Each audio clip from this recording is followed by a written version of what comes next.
Welcome to Satsunami.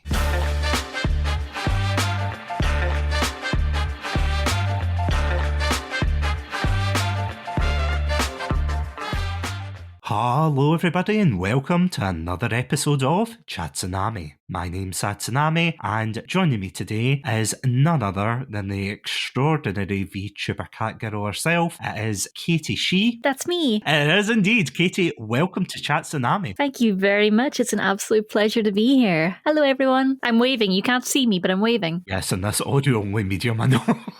I do that as well. I'm like, hey guys, and I'm like, oh yeah. Whoops. I do that in streaming as well. It's a bad habit. It is, but it's fun though. Oh, it is. That's true. I take it you don't have that in your model yet, do you? The hand... No. I don't have hand tracking, and I really wish I did because I do so many gestures automatically. Do you think that's a Scottish thing though? Or like a British thing, you know, where it's just we talk with our hands a lot? I mean, the Italians are the famous hand talkers. It's very much an Italian trait. So I feel like with Scottish people, it's partly culture, how you're raised, and just if you're naturally a hand talker. I feel like with neurodiverse folks as well, some of us end up redirecting our stims and our fidgets into hand talking. I'm definitely in that boat. Well, you're amongst friends here with the hand talkers. One of the worst names for a gang ever, I think. Hand talkers are going to be clicking down the streets, you know. But they could just use sign language and then they could communicate entirely in stealth mode. I think we could make this work. We could brainstorm it. Yeah. Hold on 1 second. Oh, okay. So I'm just getting the go-ahead from my red panda lawyer in the corner. Oh, perfect. He says it's okay, but he's waving his paw, kind of middling. So I'm on shaky ground, I think, is what he's trying to say. And we're going to need to make sure the hand signals are compatible with limited amounts of toe beans so the red pandas can join in. Very true, very true. We'll be tabling that for the next interview episode for sure. Absolutely. So, as I was saying there, of course, you are an absolutely fantastic VTuber, and as well, you are Scottish, of course, which I think our listeners have twigged on by now. I hope so. Yeah, but honestly, it's always a pleasure to have another fellow Scot on the podcast. Oh, thank you so much. And yeah, for folks that aren't familiar with me, hi, I'm CaitieSith. I am branded, in air quotes, as the chaotic Scottish cat girl because I'm a messy, messy soul. And my VTuber, my avatar online, is kind of this punk rock themed cat girl. It's based on the Scottish CaitieSith from Scottish mythology, which is a black cat with a white flash on its chest, a little white chest floof. And the design comes from that, and it's styled up a bit. So now in my latest iteration, I've got a leather jacket, I've got ripped leggings, torn shorts, the whole punk rock shebang. Much more extroverted than I am IRL, probably. Honestly, it is such a striking design though, because you know when you're scrolling through Twitter and Blue Sky and you're looking at different VTuber designs, I have to say yours, in the best way possible, yours definitely stands out when you're going through, and it's like, why does that cat girl have an egg on her head? What's this? But out of curiosity, what inspired you to go down that route for the design of your avatar? Oh, it's honestly been such a fun experience because I started out with quite a basic CaitieSith design where I'm like, okay, the white chest fluff is going to be a white shirt. I'll wear black shorts, black gloves. And then it kind of got built on as I started streaming and as I interacted with the community. Early on, there was a joke that I would throw an egg at a lot of my problems. I was playing a lot of the game Genshin Impact, and one of the revival foods there that's cheap and easy to make is a fried egg. So the joke was that eggs can cure any problem, especially death. And it very much became associated with me. And then I just kind of was looking at it and was like, you know what? I think that would look good on my head. The tricky thing about VTuber design is you want to look unique, especially from the sort of waist up. You want a design that even if you're just zoomed in like a streamer to sort of your head and your neck upwards stands out. And I thought, you know what would look really funny? Just sticking an egg on there. So I did. And the lore develops over time. The lore now is, so Katie has left the Fae realm and she was basically kicked out of the Court of Cracked Eggs, her old Fae court, and they keep tabs on her through this egg, which is attached to her through some very unpleasant means. And if you remove it, things get body horror very fast. So it looks like a very adorable little accessory, but it's also a terrible ankle monitor from her old masters. To be honest, that is probably one of the most creative design ideas I think I've ever heard on Satsunami. Obviously, other than the fact it's an egg on somebody's head, but it is quite eye-catching. You're scrolling scrolling through, you go, why does that cat girl have a naked head? And then you look at the design further and everything. And honestly, I think you've done an absolutely fantastic job with, well, I suppose visualising it and then getting to design it and everything. And as well, can I just say, because this is something that I think you've brought up in Blue Sky with me, in the sense that you and I somewhat share a similar colour scheme. We do, and we're both in our avatars kind of curled up in little balls, yeah. It is such a coincidence, isn't it? Yeah, it works so well. And I know for me it was partly the kind of Scottish I Am Brew inspiration. Did that come into play when you were figuring out your colours? See, to be honest, I think subconsciously, yes. And you would have been around in the peak blue and orange movie theatre poster era as well. So I feel like that lives in all of our brains subconsciously, the blue and orange contrasting movie theatre poster trend. Oh no, absolutely. And I mean, as I said, you can't really be a Scottish content creator and not know about the likes of Iron Brew and just how iconic it is, at least in terms of colour schemes anyway. That, and it obviously matches with the whole colour theory aspect. But yeah, honestly, it is such a good colour scheme, isn't it? It is. And it's a fun one to play about with as a VTuber as well, because my CaitieSith design is not actually very blue and orange. It's very black and sort of coffee colours, blondes and yellows and oranges. But it contrasts really nicely, because if you put that against a blue and orange backdrop, everything is going to pop against that because none of those colours are on her palette. So I kind of tried to steer away from Iron Brew for a little while, because I felt like every Scottish creator would do that as a matter of course, but I couldn't. It's just such a fun colour combo to work with. Because I mean, it's either that or the red and white with the tunnocks angle. Yeah, oh, absolutely, yeah. Or you go full Saltire with white and blue. Yeah, the whole Braveheart avatar, isn't it? Oh gosh, yep. It's an interesting one in the VTuber sphere, because tartan is very hard to render in any kind of anime style or stylized art style. So it's interesting seeing the various efforts to make kilts work in 3D and 2D, because it's a very tricky fabric to work with. Out of curiosity though, because I know you have your own CaitieSith tartan, kind of black and yellowy one. Yeah. What was the inspiration behind that particular pattern? Was there a real life tartan that you drew from, or was it more just that it looked good to you? That was actually created by a member of our community and a fellow streamer, McMorgan, and they took inspiration from a lot of different aspects of Katie's design and personality. So it uses yellow and black and brown very predominantly, which are her primary colours, but also it's got smaller stripe of orange and blue running through it for the Iron Brew. And McMorgan just has a brain for tartan. He is able to put all these things together in a way that really works. I never would have thought a small strip of orange and blue could work on the yellow and black, but he makes it work, and it's wizardry to me. I never would have even considered making my own tartan until he kindly just did it for me. And it's one of those things that I just never would have thought of on my own. I'm just looking at it just now and I see exactly what you mean with the orange and blues going through it. I never even picked that up in first glance. It's so subtle, it's so clever, and it feels so true to real tartans, because especially for folks that aren't in the UK who haven't seen tartan up close, it's not just like a checkered or a plaid, I don't know how you say it, pattern. There's a lot of variation in the colours and a lot of storytelling in the colours. It's a really nuanced art, and I was just really impressed that someone could even think of that in terms of basically a fictional character, an OC. Yeah. I'm just looking at your reference sheet here for it, and I'm just laughing because it says 5'4", small and angry. I'm just wondering if that's the name of the tartan or just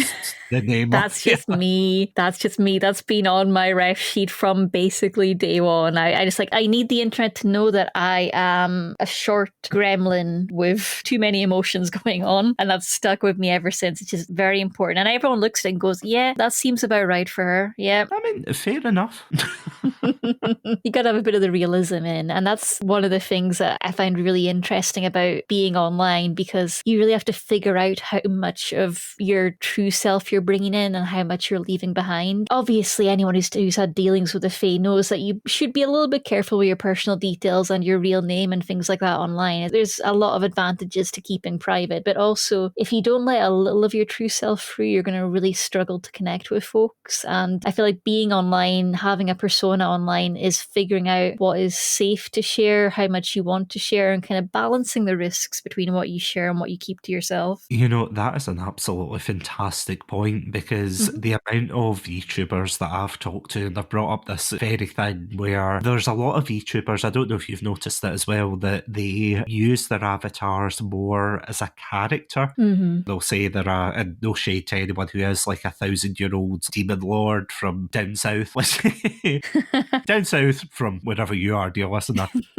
So they'll do that, and then they'll be very into character, but then as soon as they finish their streaming, that's it. They detach themselves from that, they go about their daily business. But I feel as if personally, from my experiences anyway, and I'm sure you must feel the same, that it's, I wouldn't say impossible, but it's very difficult to separate entirely between the character versus your true self, because a lot of yourself does seep into the personality of A, the character that you're portraying, but then B as well, what you're trying to get across with your streaming. Absolutely. And I feel like some of my favorite lore and character representations are when it's really connecting with a core attribute of the person playing that character. Like with Katie's lore, a lot of it is about the struggle of coming from the Fae realm into the human realm, having to be mortal for the first time, having to experience time flowing the way it does for the first time, which really ties into a lot of my feelings as someone with neurodivergence about time blindness and how much time seems to speed up as we get older, and this constant fear of mortality that just is kind of creeping on and on. When I was younger, I felt disconnected from my body. In a way, I think a lot of young people are. You feel a bit invincible, a bit like an anime character. You're unstoppable. You've got unlimited potential, it feels like, especially if you're like me and watching a lot of cartoons. But as you get older, you're really coming to terms with the fact that, okay, this isn't just a meat sack that I can make jokes about, like, haha, it's a little meat robot and I can pull myself away from that. This is the body I'm stuck with. It is aging, it is aching, it is exhausted. My energy is just dropping less and less, and I'm stuck with it. Like, this is what I've got. And it's so limited and so frustrating, but it becomes more real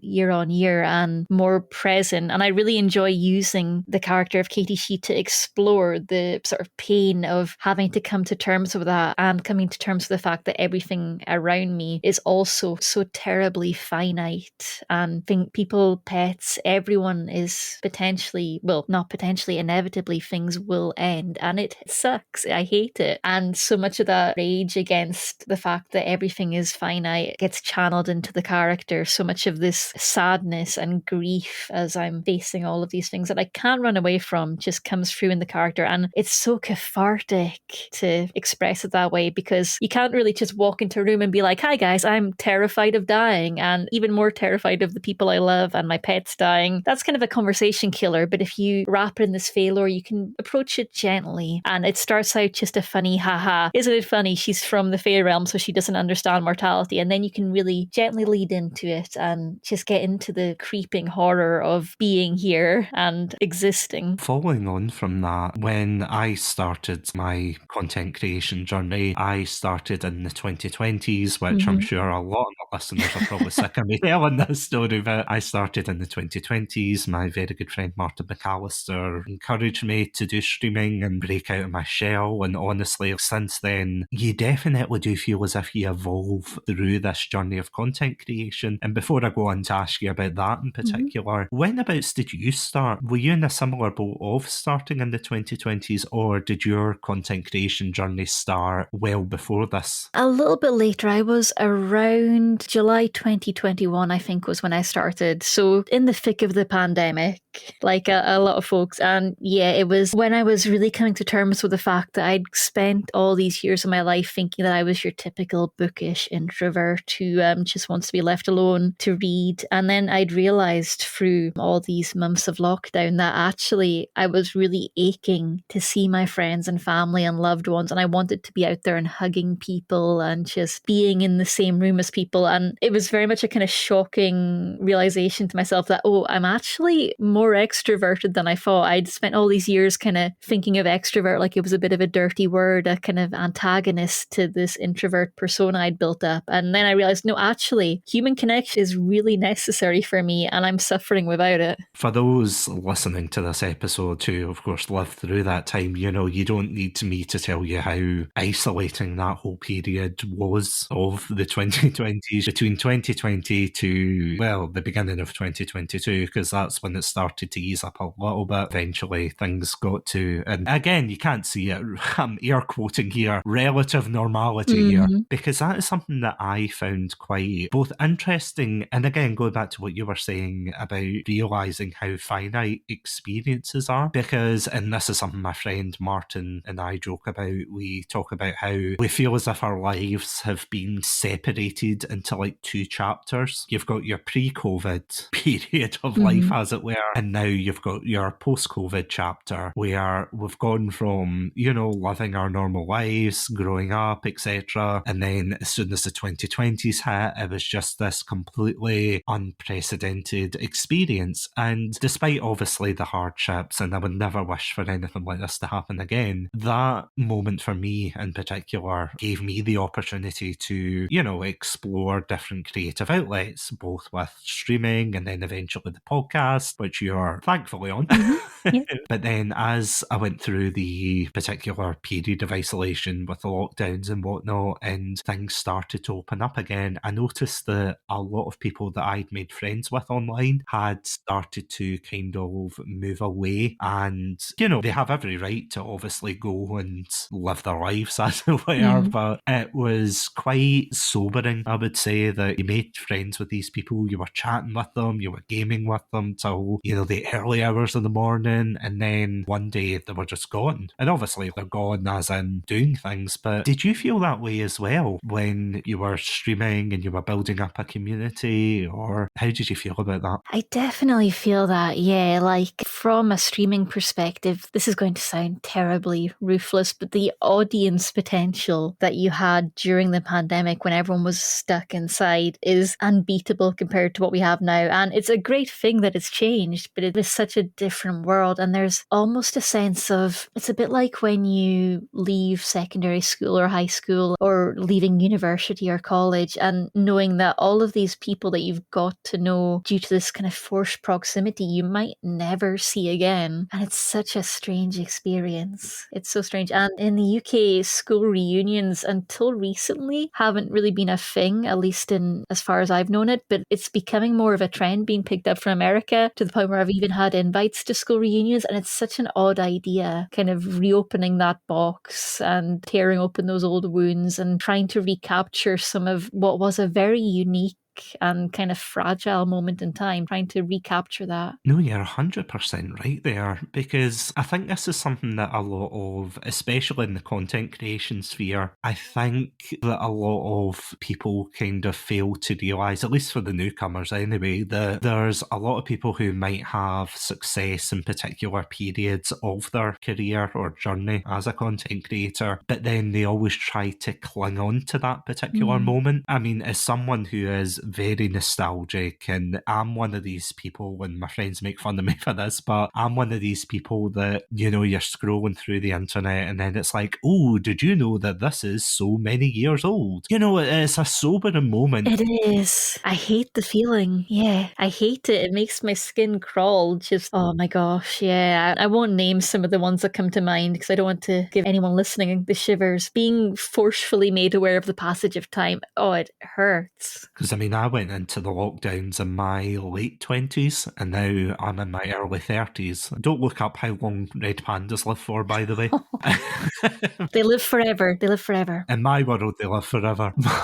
Yeah, it's absolutely crazy looking back in these things and going, oh my God, I'm old. But at the same time, I think what the issue is with particular people is when they cling on to those memories. It's one thing to treasure the memory, but it's another thing to act a little bit like a dragon, you know, and kind of hoard those memories and say, these were the best times of my life. Nothing's ever going to top it, which I feel as if it's quite a narrow view to look at it. You don't know what the future holds, to be honest. When I was in uni and college and whatnot, I never thought I was going to start a podcast. I mean, ironically enough, I'm in the exact same boat as you in the sense that I am a completely introverted person. I hate making phone calls. I hate being the centre of attention for things. And yet I'm sitting here talking to you on the podcast. It's just such a paradox, but without that kind of outlet, you know, it pushes you to try different things, to try different experiences. I mean, I wouldn't have played particular games, watched particular films. I wouldn't have travelled to particular places if not for the decisions that I had made.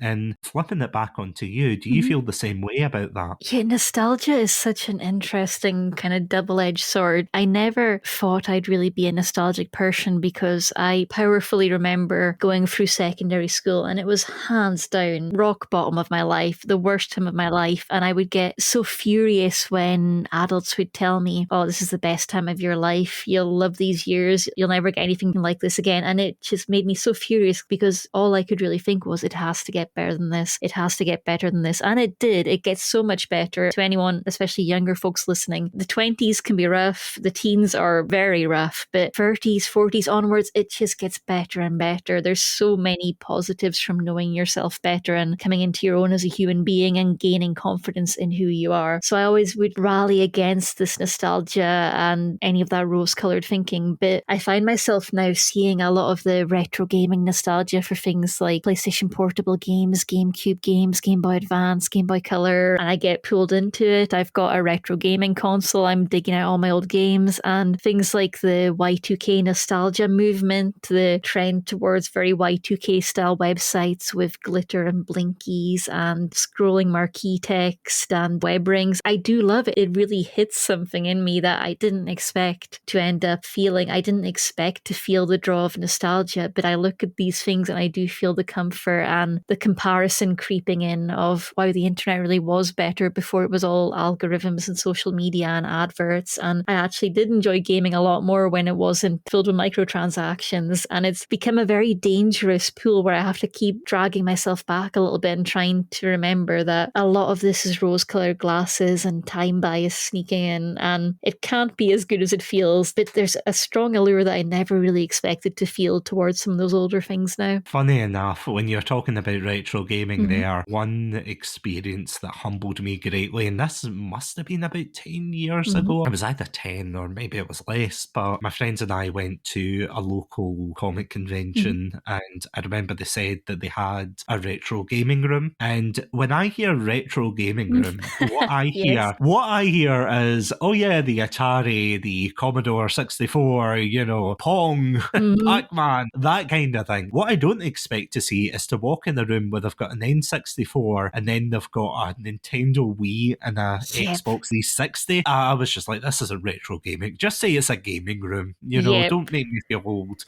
Oh, I know. There's a photo somewhere on the internet of a retro gaming museum with, I believe, a PS2 in one of the cabinets. And oh, that was a hit to the gut. But it does have some nice benefits because even though it doesn't feel retro to most of us, it does mean there's been enough of a chunk of time that some of the emulation technology and the homebrew support and the fan community has really grown. So there's pros to it that I try and focus on so I don't feel the gradual aging of my body just creeping up on me. Because I have to say, and again, this is something that I've brought up on the podcast before, but it's quite strange how there's a difference between, in terms of nostalgia for gaming, in terms of how companies view it versus how, well, the consumer views it. And I was talking to a very good friend and fellow streamer, Super Shadow 271, about the pros and cons about game collecting, both physical and digital. And long story short, physical's always going to be better. But what's quite interesting is there's a lot of companies, if they know something's going to succeed, then they're obviously going to put money into it. They're going to re-release it. One of the current examples that I'm going through right now is the Resident Evil series, which I have to say, never been a Resident Evil fan, never played a game in my life, but then one of my friends very nicely gave me a copy of the remake for Resident Evil 4. So I played it, absolutely loved it. Yes. And to be honest, it got me into a series that, quite frankly, I don't think I would have really got into otherwise. Same with Dead Space as well. The remake of that was incredible. It's just such a shame that they're not going to do another one, at least according to EA. Sort yourself out, EA, if you're listening Absolutely, to this. yeah. But, you know, on the one hand, that brings in a whole new audience of people who either, you know, skipped over that period of gaming or just didn't want to look at it. But on the other hand, there's that idea of gaming preservation and things like that eventually it becomes abandonware. It's just such a shame. Oh yeah, my heart aches for the amount of really good creative projects we've lost through things like old game stores shutting down and even little things like forums shutting down. How many great stories and fanfics and roleplay logs we've lost through all the forums that have gone through the years. The amount of amazing content that's just slipped away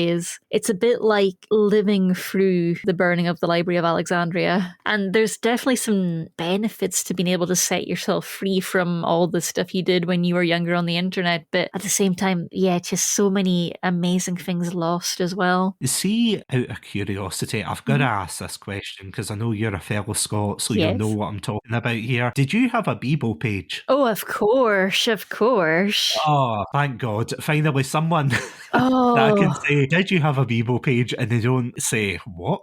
What's a Bebo? It broke my heart when they shut down so suddenly. The amount of amazing photos I had to scramble to save and the amount of amazing ones I lost. Oh, and by amazing, I mean pixelated and horribly blurry, but just so pure and of their time. And it's probably for the best in some ways that they're lost, but I will miss them forever. And all the drama that was lost. Oh, it breaks my heart that they deleted the archives. It's up there on my list of great heartaches alongside Neopets wiping most of their old accounts. But yeah, I mean, I lost one of my first jobs because I shit talked them on Bebo. That's a key memory for me. Yep. There's like, oh, well, you said slightly mean stuff about us on Bebo, so we can't keep you working in this shitty cinema. And I was like, but I mean, you can pull up the comments, but I'm just talking about some bosses being shitty. I didn't mention the company name. And they're like, well, we know it was about us, Katie. I'm actually surprised that companies were on Bebo at the time. Again, it's something that I never really thought about at the time. I was just interested in, you know, like the skins you could get. Yeah. You could put YouTube videos up there and songs and whatnot. Oh, it was such a good social media. And it was such a nice gateway into coding for a lot of people as well. MySpace, I think more so. MySpace and Neopets for me were the big catalysts for young people learning to code. Neopets had the pet page where you'd customize the homepage for your pet, and it was very open with the HTML you could use. And MySpace as well had a lot of freedom. Bebo less so, but once you got into it, you could make it look really beautiful. And those skills have honestly served me so well. My day job is in IT, and pretty much 99% of the reason I ended up working in IT is because I grew up watching Digimon and Code Lyoko and all these kind of early naughty shows that were trying to create this fantasy version of what the internet could be and picture what it was going to change into. And honestly, they were so much better than what we actually got.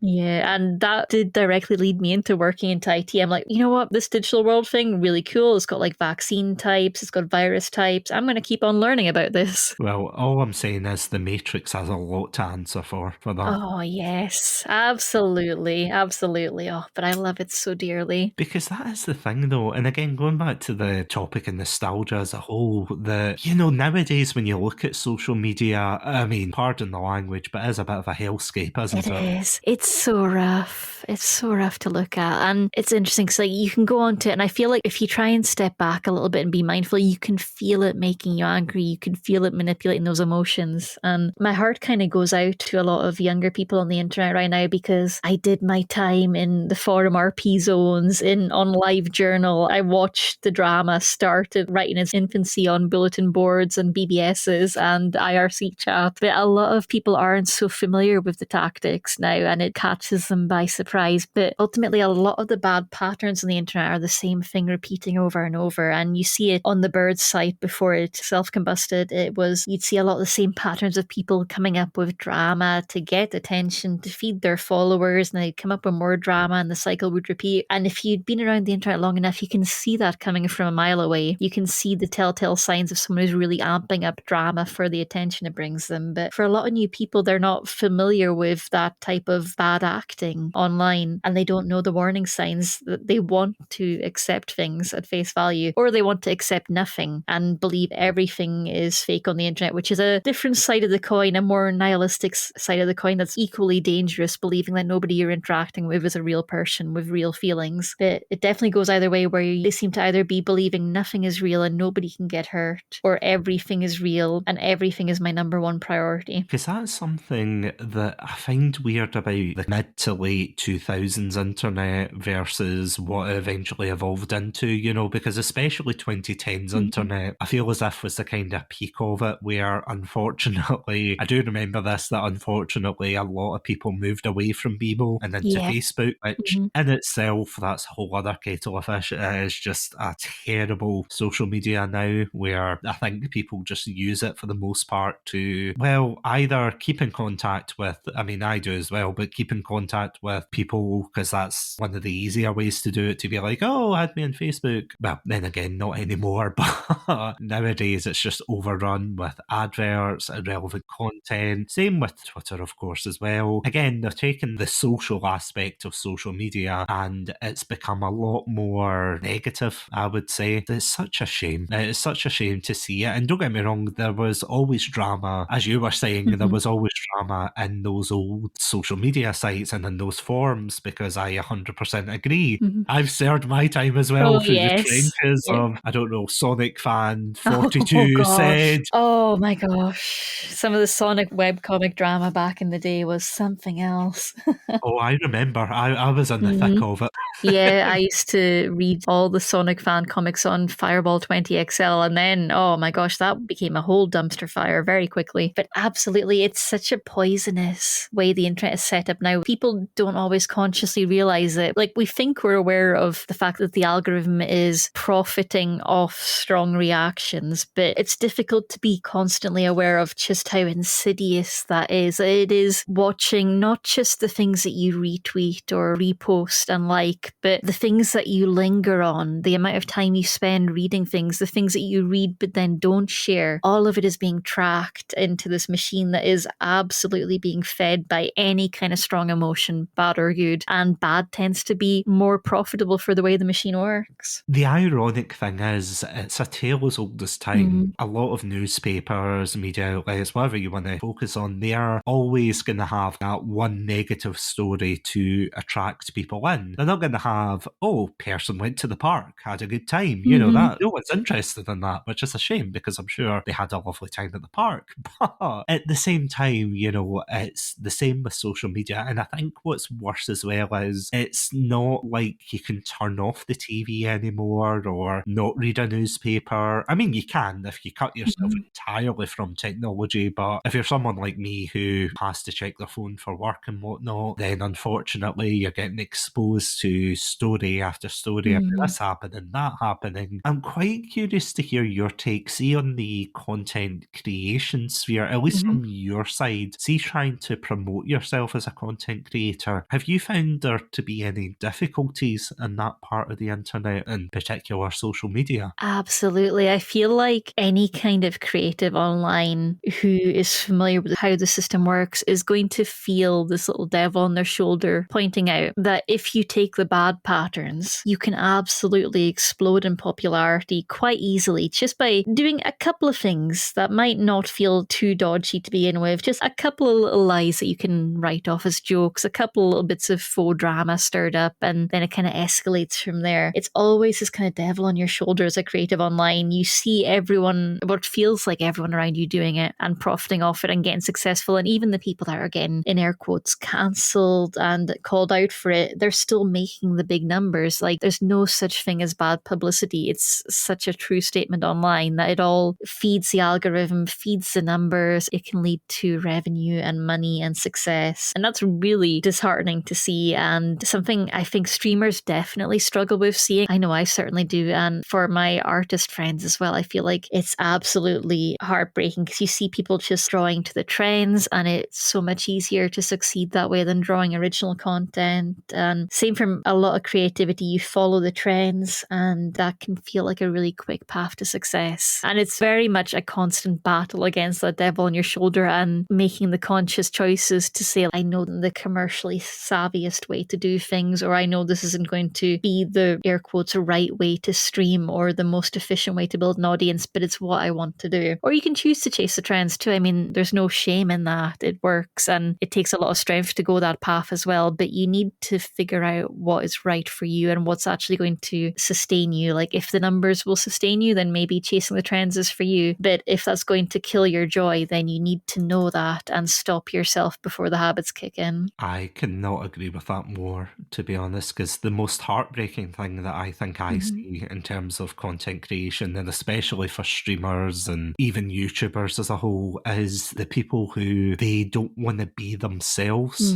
They want to be the next X or Y, or, you know, they don't want to put themselves out there, whether that's fear of rejection from the audiences, or they're not going to pick up anybody from that, and they might be quite nervous about that. I mean, my advice to anyone listening and having those kind of feelings is, honestly, just put yourself out there and be yourself, because there is nothing worse than seeing people who have amazing ideas, amazing content, but they just want to be a clone of someone else. And there's a fine line, obviously, between, as you were saying, they are chasing trends and jumping on the bandwagon, as it were, versus making that your whole personality. Absolutely. There's so much creativity out in the world, and it is so heartbreaking that nowadays, because the internet is a different place, it doesn't promote this creativity, it promotes what's popular. I wouldn't say it's always been like that, but there have been peaks and valleys and things, but I feel as if now more than ever that is the case, that if you're not following these trends, if you're not doing XYZ, then you're just not going to get noticed. And that is very discouraging, isn't it? Absolutely. And I feel like something that can be forgotten is it's not just online as well. As a human, there's a really strong inbuilt instinct in folks to try and blend in with the group they're in. It's a very powerful social instinct, and it can be very beneficial, but it can also be detrimental in the wrong circumstances. And day jobs can really bring that out, where I can see a lot of people that have made this idea in their head of who they think the best employee or the most efficient or successful employee looks like, or who their work self should look like, and they have to stick to that. And then they go back home and they feel like an entirely different person to who they are at work. And there are definitely situations where that is necessary for your survival, for your safety. I've been in workplaces where I very much had to hide who I was. But if you're in a place where you can safely be more authentically you, there's also some really big benefits that can come from that, from letting yourself be truer to yourself, so you're not going home and having to disassociate entirely from who you were for the rest of the day, because it's not good for you mentally to have to put up that act or mask all day or chameleon in with the workforce. So there are situations where it has to be done. And for any younger listeners in school, it's almost a necessity to be in some ways fitting in with a herd. School is very ruthless in a way that workplaces aren't so much. But if you can get to a place where you can safely be more yourself, whether that's at home, with your friends, with your family, with your loved ones, whether it's in a more understanding workplace or in a club of like-minded people, or just online and streaming, there's real power in understanding who you are when you're not performing for the crowd around you, or performing in a way that is more true to who you would be entirely in a room on your own. And you mentioned earlier about the pandemic and how that really made us face what we wanted. And I do feel that is so key to a lot of this, is the idea of learning to be comfortable being cringe. It's kind of a jokey statement for a lot of the generation that we are unleashing the cringe, or we are being cringe and free. But there's so much truth to it as well, that growing and becoming more confident in yourself is about letting yourself be a bit embarrassing, letting yourself do the things that bring you joy, even if they feel childish or improper or unfashionable, or that people are going to look at you funny or judge you. If it brings you joy, there are situations where that joy is worth it. And honestly, 9 times out of 10, it's that joy that it brings you is absolutely worth it more than any kind of embarrassment. And you'll find when you do it enough that a lot of the embarrassment or the fear of the judgment is entirely built up in your head, because people enjoy seeing other people be authentically themselves. I love hearing people talk about what they are passionate about. Don't care what your hyper focus is. If you want to tell me about it, I am here. I will sit down and listen and have a great time, because if you care about something, you can absolutely sell me on it and I'll have a great time hearing about it. I love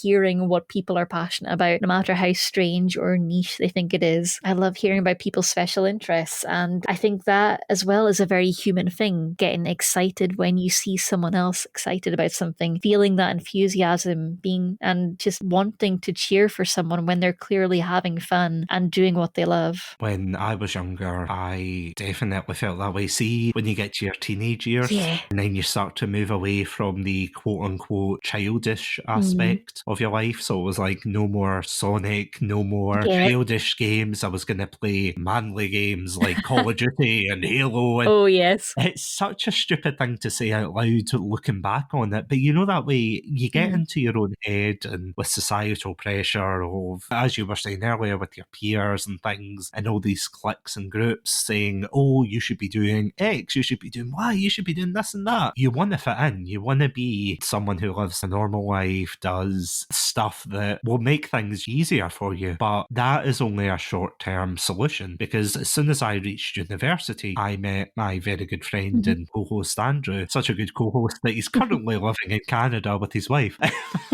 For legal reasons, that's a joke. Well, no, he does live in Canada, sorry. But yeah, him and I met during university, and we bonded over a lot of things like anime and gaming and things like that. Things that on the outside, you know, you think, oh, that might be a bit childish, blah, blah, blah. But at the end of the day, and it's something you said at the very beginning of this episode, life is short. And I'm not saying you or I are anywhere near that stage of our lives yet, but at the same time, you've got to grab onto the things, as long as it's obviously not bothering anyone or it's not interfering with anybody else. Take those opportunities, you know, take those moments of happiness, whether that's, I don't know, going out for a coffee every so often, something small like that, or going out and buying that game that you used to play when you were younger. Because I feel as if without those experiences, you can't really build up that sense of fulfillment and happiness in your life, can you? And apologies, I'm getting very philosophical here. Oh no, it's so true though. And it's interesting what you were saying about the teenage angst phase. I went through a similar phase, and for especially female presenting people at the time, there was a lot of horrible, toxic masculinity kind of in it. This whole idea of you're very much pressured to not be like the other girls, to be the cool girl, to be the girl who plays shooters, who hangs out with all the guys, who's one of the guys. And it's horrible to look at, horrible to think back on. But if I don't actually look back on it and look it directly in the eyes, if I try and just bury it and pretend I never went through that, then it's a hugely dishonest thing to do, to try and pretend that I didn't have those phases where I got absolutely sucked up in this culture and this pressure to perform in a way that was really, really negative and damaging. Being able to look back at these really awkward and uncomfortable parts of life is a huge part of being more comfortable in yourself, knowing where you've gone wrong and had missteps, and being able to look directly in the eyes of something very uncomfortable is a very difficult skill, but a very important skill. You mentioned there about life is short, and I absolutely wish everyone listening a long and happy life, but we also have to face the fact that the universe can be horrendously cruel and random at points. And very much what I would encourage everyone who's listening is to never be afraid to tell your friends that you love them and you care about them. Hug your pets, hug your family, hug your parents. If you're in a good relationship with them, hug your loved ones, because horrible random things do happen, and it's better to be honest with your feelings now than to regret it when it's too late, because these things do happen, and it's very human to want to run away from that, to not face the horrible random ways the world works that we cannot control. But if you let yourself sit with that discomfort for a little bit, then it really can help you embrace the moment you're in and the people you're with, and how important it is to spend that time with them and not run run away from the present and the people you're with and how much the moments matter, because you've got to let people know you love them. You've got to let them know that you care and that they matter in your lives and that they bring you joy and that your lives are better for having them in them. It's so important that we tell each other that as humans. Oh no, absolutely. I think that's a fantastic message. I think especially in terms of people who they want to get big on the internet, going back to that thing of content creation, if they want to get big on the internet and then they get consumed about building up their image and things like that, and they focus on the bigger picture of it rather than, as you were saying, the smaller parts of embracing your loved ones and everything and taking those moments to live life. I think what a lot of people kind of fail to realise, and I have to say, it doesn't even have to be content creators, it can just be very influential people, and I'm not going to name names, insert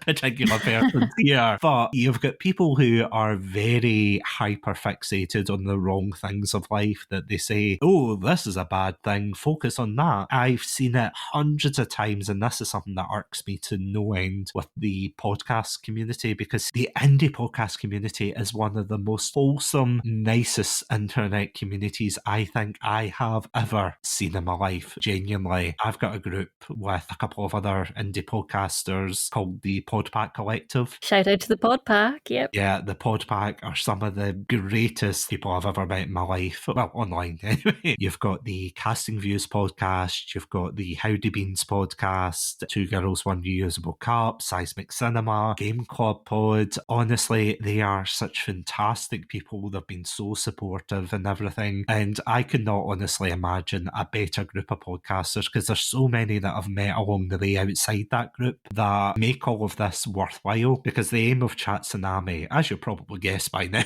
is it's supposed to kind of mimic that idea of getting friends on and kind of sitting down and having a cup of tea, having a chat with your friends, or, just people in general, and trying to promote a bit of positivity no matter the topic. Like, we're not going to sit here and then speak for 10 hours about how rubbish the world is, and how back in our day, the GameCube was a real console, things like that. Yeah. Then when you look at the more professional, and I use this so loosely, the professional side of podcasting, your Joe Rogans, your whatever podcast, your just insert any horrible podcast here where it's rampant with misinformation, with misogyny, with homophobia, transphobia, whatever you want to put in there, is rampant. And because they are seen as figureheads of their particular fan base, they are the definitive voice of that. So you get a lot of kids especially listening to this. You get a lot of impressionable people, whether they're adults or not, listening, going, oh, I agree with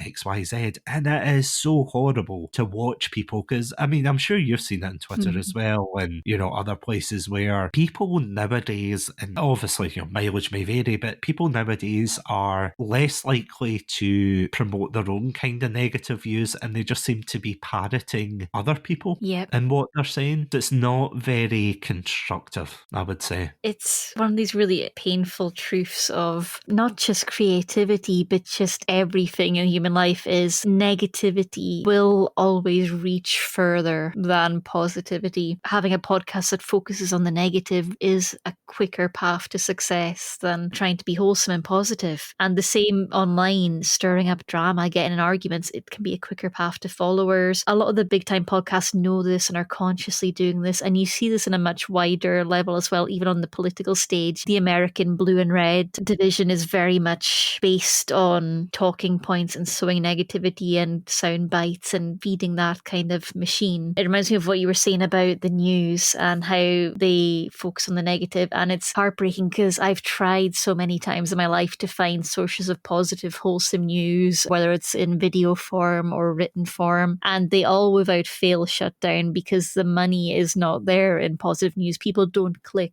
positive news stories the way that they click negative news stories. So very much the machine is built for the negative extremes. And if you're trying to be a positive force, you are always going to be going against the grain there, and it's going to be more of an uphill struggle because of that. But that doesn't make it less worthwhile. It just means it's tougher, but that doesn't mean it's not worth it. It's just tougher, but it benefits a lot more people that way. I think you don't have to feel guilty about poisoning the minds, so that's nice too. I mean, it is true though, because I would rather, and don't get me wrong, I know my limits with the podcast and things. I'm not a expecting to be the next Joe Rogan or whatever. I know I'll probably never hit those heights, but at the same time, I don't think I would ever want to hit those heights. Oh, no. And I don't mean that as in, the fable where it's the fox that can't reach the apple and it's like, oh, I bet that was poisoned anyway. I don't know why it was very Scottish, but, it's not, oh, I don't like it because it's unreachable. I think having that responsibility and having that power is just such an overwhelming thing. And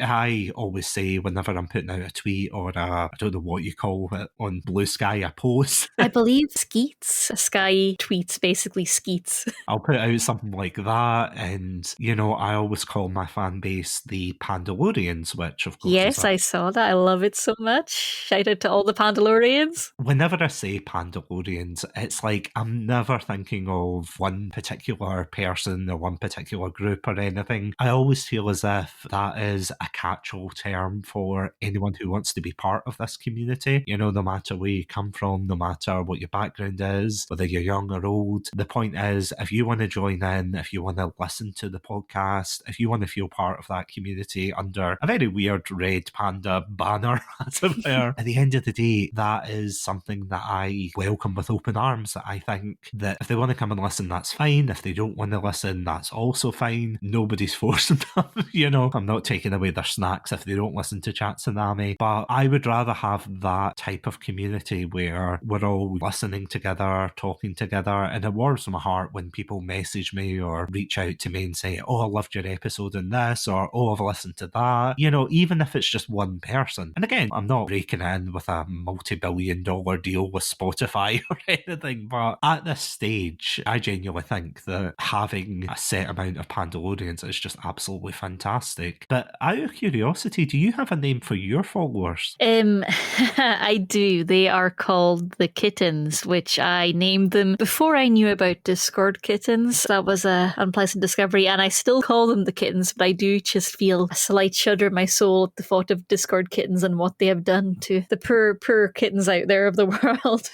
I love what you're saying, though, about the Pandalorians, because there's a saying in the fanfic writing community that if you're writing a fanfic, you're not writing for everyone in that fandom. You're not even writing for everyone in your social media following list. You're mostly writing for that one friend you have who kind of matches your freak, who reads all of your stuff, the one person who comments on all your stories or beta reads your work. And that whole idea of this single person that you are creating for is really powerful in the artistic community. It doesn't have to be a real person. It can be yourself or a version of yourself. But to have the idea of the reader or the listener or viewer that is going to really enjoy your stuff and focus on them, it can really keep you on the right path creatively. And I feel like the Pandalorians are definitely an extension of that, just knowing these are the people that you're creating for. And it's the same with me and the Kittens. Like, I know who my regulars are, I know who I'm creating for, and every time I get tempted to chase trends or do whatever is the current quick trick to popularity, I remember it might work briefly, but it's absolutely going to alienate these core people that mean the world to me and absolutely keep me going and are the only reason I have everything I currently have. So it's not worth it if you're losing the people that actually matter and have been with you from the start or for huge parts of your journey. It's not worth it. Because I mean, even when I started streaming, I don't know if he'll be listening to this episode, but if he is, then huge shout out to this guy. There was one guy I remember when I was streaming at the very beginning and growth was really slow and everything. You know that way you do get into your own head and you think it's not worth it. This is kind of a waste of time. Or not a waste of time, but I was only streaming to my friends who absolutely love them to pieces, but it wasn't picking up any traction. And then I came across, or rather they came across me, this user called MTRZ Gaming. They came on and I think he gave me a sub and everything. And I said,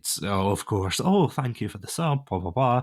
Obviously I was a bit more grateful than blah, blah, blah, but I said that to them and they turned around to me and they said, no problem, I really enjoyed your stream. Oh. That was a stream that genuinely I thought it wasn't that great. It was through the Xbox headset, it was through the Xbox itself. It wasn't high art or anything, but the fact that someone took their time to drop by, drop a follow and everything, say that they enjoyed it, it meant the world. And that sounds so weird to say considering it's such a small act of kindness. But those are the kind of acts that I would genuinely encourage any Pandalorians listening out there. And I'm not saying to come to me and be like, oh, you're so amazing, you're so great. But if you've got any content creators out there that you appreciate or you like, genuinely, as long as they're comfortable with it, obviously, let them know that they're doing a good job. Tell them that you appreciate them and everything, whether that's on their Twitch streams, whether that's on their posts or whatnot. Again, within reason and everything. Don't go flooding Katie's stream as well. Like, you can do, but within reason. Come on. Yeah, flood Chatsu's comments first, okay? No. Katie's first. You first. I insist. No, you reverse. I need to get my Uno deck out. But you have to spread that positivity, and especially with the indie content creating community, because there's a misconception that by spreading positivity that people are ignoring the negative side of this particular community. You know, whether it's like, oh, you're supposed to pretend that everything's hunky-dory, or, oh, it's sunshine and roses every time. You've got to be realistic. You know, you've got to be realistic with your goals and things like that, whether it's going to be good or bad, or what community, you know, you're playing for, etc. But that doesn't mean that people have to be doom and gloom about it. Absolutely. Yeah, in the writing community, there's a reminder that goes out fairly often, just saying, like, if you enjoyed a book, and also not just books, with things like fan fiction, online novels, if you enjoyed it, do let the author know, because most authors are basically in their own miserable little bubble of everyone hates my work and what's the point of doing this? We're all in our own heads. We're all focused on the negative. And I feel like that's very true of any kind of creative field. When we're in our own space, we're very much focusing on the dark points, the downsides. We don't really think about all the folks that are affected by our work until they drop us a little message, and gosh, then it wrecks me every time. And it's especially with things like podcasts and with streaming, there's so many silent listeners, lurkers, who don't engage in the chat, who might not necessarily be able to financially support or back on Patreon or anything like that, but they're still very much key to what keeps that thing moving. And silent support is still a very powerful form of support. And it's so strange to think about, like, the amount of people that might be listening to this podcast who are using it to help get them through difficult times. Same with my streams, the amount of people that listen to it as part of their routine or to go to sleep, that gets me every time. The idea that people can be relaxed just listening to it. And I'm sure a lot of Chatsu readers are listening to help them relax at night, because you've got such a lovely voice for that. Oh, thank you.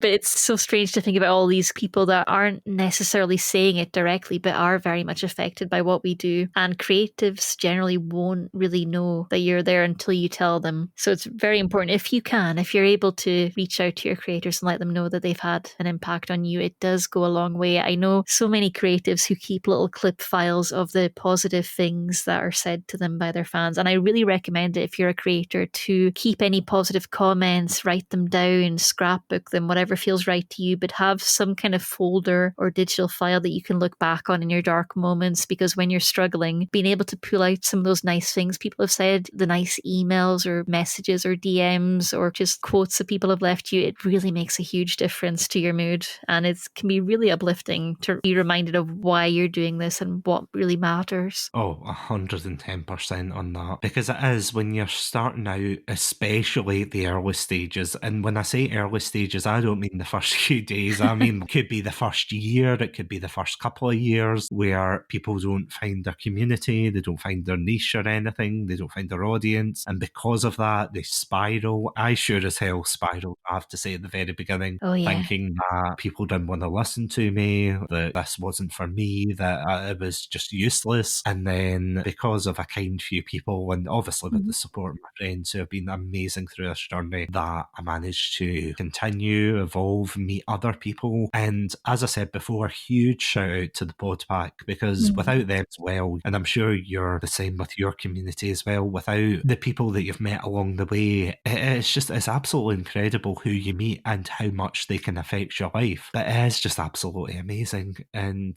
yeah, I just absolutely love it for that. Yeah, there's a couple of people that have just reached out and to connect me through DMs or on stream who've absolutely changed my life. They know who they are, I hope. So I don't have to shout them out by name. game, but there's a couple of people that have taken the time to actually try to get to know me. And I'm not always an easy person to reach out to. I'm an anxious mess. I'm bad at Discord. I'm terrified by any kind of unread message or DM. So I can be very hard to reach sometimes, but they've tried. And I'm sure it wasn't easy for them either, because it's not like they're particularly extroverted people, but they've stuck with it. And it's made all the difference and absolutely changed my life. And the thing with any kind of creative career is it's never a steady rise. It's never a steady incline. There's going to be peaks and troughs. You're going to have a couple of really good days for stats or income, and then it's going to fall off a cliff again. And some of those drops after things have been going well, they can be so much more painful than when you're struggling at the beginning because you thought you were doing everything right and then suddenly things are going wrong and you can't figure out why. Or you thought you had the system down and you thought you had to figure it out, but suddenly it's not working. So it's really important. I would encourage any creatives to have systems in place, have something like the folder of compliments from fans or friends, or a list of reasons why you do what you do that you can come back to and revisit, because it's very much how these career paths work. There's going to be peaks and troughs, ups and downs. There's going to be productive seasons and seasons where you've just got no energy and nothing's working. If you're doing streaming in particular, there's going to be seasons where there's lots of viewers and seasons where there's very few viewers. Times a year where it gets very quiet, when the revenue just drops off a cliff. So have systems in place for the bad times. And that doesn't even just apply for creatives. Just as a human being, try and have systems in place for the bad times so you're ready, because the blows will come. But if you've got systems in place, it makes it easier to get through those tough times. It won't make them stop hurting. It's going to be rough no matter what, but try and have something in place to make things a little easier for yourself. Honestly, I feel as if that's the perfect place to end the episode, because it is such an important thing to remember that no matter what you're going through, as you were saying, whether you end up going through the good times and the bad times, whether it's in life or whether it's in content creation, that you have to hold on to the positives, that there are people out there, of course, that are supporting you, that there are communities there that will support you and so on. And it's just honestly such fantastic advice. So honestly, Katie, thank you so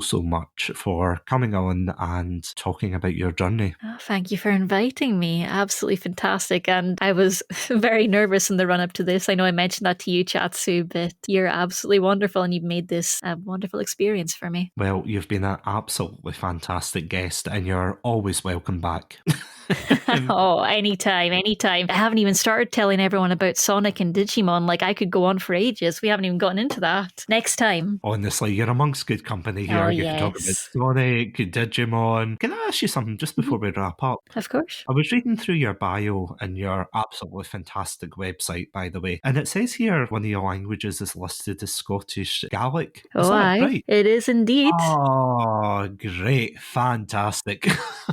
Ironically enough, no joke intended, it is like a unicorn. It is, genuinely. Yeah, it is. For folks that are less familiar with Scottish Gaelic, it's very much a struggling language. My mum and my grandmother and that whole side of the family were native speakers, and I very much tried to grow up speaking it natively, but it's very difficult because so few people speak it now that it's very hard to keep those kind of skills honed. Because where I live in Scotland, the wonderful lowlands of the West, it's very looked down upon. Like, I'm a huge nerd when it comes to language learning, but I have to say I found it really difficult to learn Gaelic.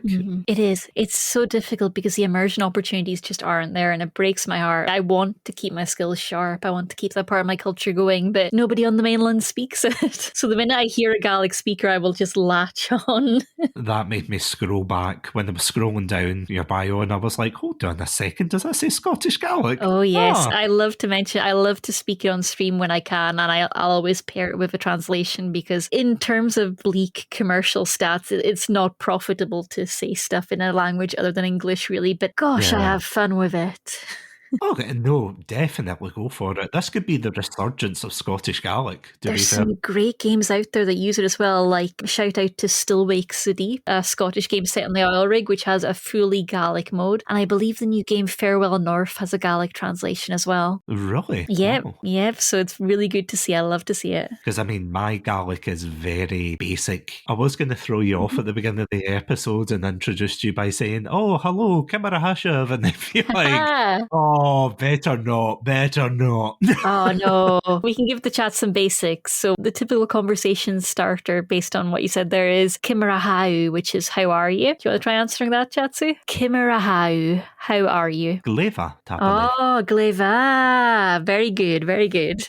Or Tapale, because I learned it from, I can't even remember what the video was, but it's probably from like the 80s or 70s. I think it was Speaking Our Language or something. It was a BBC programme. They teach you the basics, like Matingva, which is good morning. Yep, that's right. Feskermat. Is that good afternoon and good evening? Good afternoon is Feskermat. Oikeva is good evening and good night, as I think you're thinking of. Okay. Yeah. Yeah, there was a couple of really good ones. I know there's like Ismishi, which is my name is. Yep. Is that right? Yep, Ismisha CaitieSith. The only other one I remember from that, other than Tapale, was Ghostie, I think, which is like come inside. Yeah, the way it's said where I learned it is a kind of very harsh higgishjock, because usually if you're being told to come inside, somebody's mad at you. So higgishjock, come in, come in. I just remember the video for that, and there was a very angry woman yelling at her husband and kids. My absolute favourite Gaelic phrase, which I picked up from my granny, is Omacrack Sahanig. That's Omacrack Sahanig. And it literally translates to, oh no, my very ruination has come, or oh no, my damnation is here. It's very dramatic. It's the world is ending. Oh no, everything is going wrong. This is the end of me. But it gets used for the silliest things, like you've stubbed your toe. Oh, Macrack Sahanig. You're slightly ill with a cold and you're bedridden. You're just lying in bed like, oh, it's the end of the world. I'm damned. I'm doomed. That is amazing. It's so good. It's so good. You gotta love the drama. You gotta have a wee bit of flair. Exactly. You know?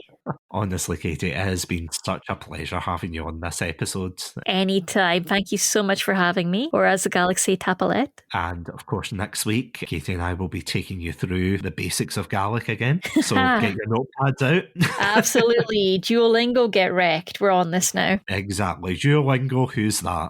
Owls, nah. Red pandas. Come on. I don't know whether I should tag Duolingo. Yes. Start some Duolingo beef. Yeah, let's do it. It's like on the one hand, stay positive, promote positivity. On the other hand, throw hands with the Duolingo. Throw hands with the owl. Take it on. You can do it. Netflix, see if you're listening. I'm happy for you to, as long as you pay me, you can stream the boxing rights for it. So just imagine like a red panda and an owl and a ring. That'd be so cute though. It'd be cute, but it would be devastating if I lost. So I'd have to go away and train. So as I plan that out, of course, in case they are listening, where can these amazing Pandalorians listen at home, find your content, and also, is there anything coming up for you in the future? Oh, thank you so much for asking. So the internet is very changeable and platforms change every day, but for the moment, I stream live on twitch.tv/CaitieSith. That's CaitieSith. I also am on Blue Sky, same username. And if catching live streams isn't your cup of tea and you want to listen at your own pace, maybe have me on the background while you're working or tidying or doing housework, I'm also on YouTube at CaitieSith. But if social media implodes and none of those links work anymore, you can find me on catgirlnation.com, which is my personal domain that I will defend through all the fires and the flames, because it's nice to have your own corner of the internet where you can be safe from the algorithm. That's very much what the website aims to be. As far as big projects, I was talking to Chatsu a little bit about this at the start, that I'm struggling with time management because time is difficult to comprehend. It's weird. It's shaped funny. I don't like it. It moves too fast. So I'm trying very much to limit what I'm doing. And every month now on stream, I start the month with a project catch-up call where I go over my 3 goals for that month, how I did, if I succeeded, if I failed, because failing at projects is a part of life. And then I let folks know what I'm moving on next to try and keep me accountable, but also stop me from aiming for too many goals at once. So my January goals are, we had a secret project that got announced recently, which is an animated starting soon for the screen. That was done with art by Kuro Sky and by editorial input from my moderator, Dave Face Station. It looks fantastic. I am so in love with it. I get to be a little cartoon, even more than I'm cartoon usually. It's great. We've also got a project this month have to do my first ever song cover, which I'm very nervous about because I've never done that before. So step out of my comfort zone. And we've got an online shop that I'm going to be putting some new merchandise on. And as for the months that follow, I'm just going to take it as it comes, and I will let folks know month by month what I'm working on, because there's so many ideas in my head, but I'm trying to take it one thing at a time and actually get them done. Honestly, that sounds absolutely fantastic. If the listeners at home haven't checked out CaitieSith, genuinely go check it out just now. Well, pause the episode, go check it out, and then come back for the end. But definitely, you're an absolutely fantastic content creator, such a positive person as well, especially on Blue Sky, which is pretty much where I see most of your posts when you're going live and things. So definitely go check it out there. And as always, Pandalorians, thank you all so much for listening to this episode. If you would like to check out more content from ourselves, then you can check us out at our website, chatsunami.com, as well as all good podcast apps. You can also find us on a variety of social media pages. You can find us on the aforementioned Blue Sky. You can find us on Twitter/X, YouTube, Facebook under the name Chatsunami, or if you're looking through the rubble of Twitter, you can find us under Chatsunami Pod. You can also find us on Twitch at twitch.com/Chatsunami, where we are doing a fantastic series right now called Chatsu Cafe, where my friends and I just talk about a whole load of roundtable discussion, so definitely go check that out. I also want to thank our amazing Pandalorian patrons, Robotic Battle Toaster, Sonia, Ghostie, and Cryptic1991. Thank you all so much. You're absolutely fantastic. Your support means the world to us, and if you want exclusive access to special episodes, to Twitch VODs, to commentary tracks, you know, we've got a whole host of bloopers, Katie and I's Gaelic lessons there. Yes. For legal reasons, that last one's a joke, but you know, we'll be in talks. Then you can check us out at our Patreon page if you're curious about it at patreon.com/Chatsunami. But until next time, thank you all so much for listening. Stay safe, stay awesome, and most importantly, stay hydrated. Yes, thank you, Pandalorians.